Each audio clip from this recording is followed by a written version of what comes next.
علماء لیکلي دي کوم کس هم ګناه کوي ډېر زیات نقصانات دي خو 5 نقصانات زه تاسو ته بیانوم هغه سړی واوري نو که زه نه احساس ورکړي هم لږ شان وي نو هغه به توبه وباسي. اول خو دا دی کوم کس هم ګناه کوي دا د الله جل جلاله په نس باندې ذلیله شي خواره شي شرمېده شي. دغه کس الله جل جلاله په نس باندې بې قدره شي هېڅ قدر هم الله جل جلاله په نس باندې نه وي. دویم دغه دی کوم کس هم ګناه کوي د دې ګناه په وجه باندې په ځمکه باندې فساد راځي مصیبتونه راځي غمونه راځي آفتونه راځي د دې کس د وجې نه څومره لویه ګناه شوه.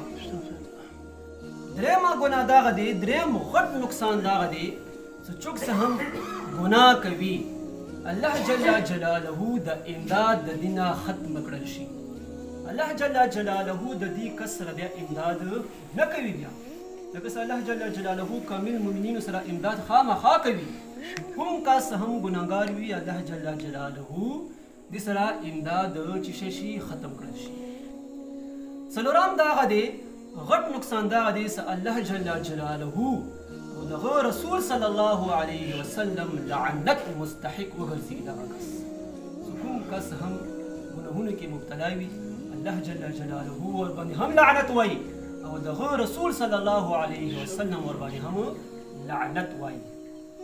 پنځم دغه دی عزتمندو مسلمانانو چې څوک څه هم څه ګناهونه کوي د دنیوي نقصان د دې دغه دی الله جل جلاله د دې زړه نه به کوم اطمینان دی سکون دی هغه به ختم کړي ژوند ورباندې به تنګ شي. تاسو ګورئ ډېر زیات داسې دي سمندران دي پیسو کې پټ دي پټ یا هم زړونه تانګ دي هر طرف نه دا خبرې کوي زموږ زړونه تانګ دي موږ باندې ژوند تنګ شوی دی هغه ولې څه ګناهونو کې مبتلا دي. دې نه دا هم معلومه شوه څنګه څوک دا خبرې کوي چې مال په دولت په ذریعې سره به زه خوشحال شم ما ته به ښه ژوند راشي نو دا خبره هم د قرآن د حدیث چې څه کړه منفي کړه رد یې کړه.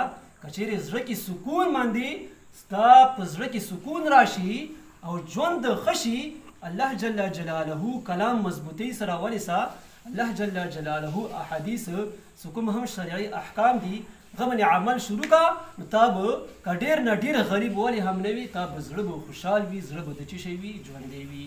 دغه نقصانات دي که مونږ کې هم څه ګناهونه وي نو مونږ ته پکار دي چې مونږ ځان نه وباسو. دا اشعار همدغه تذکره کوي اوس ورته ګورئ.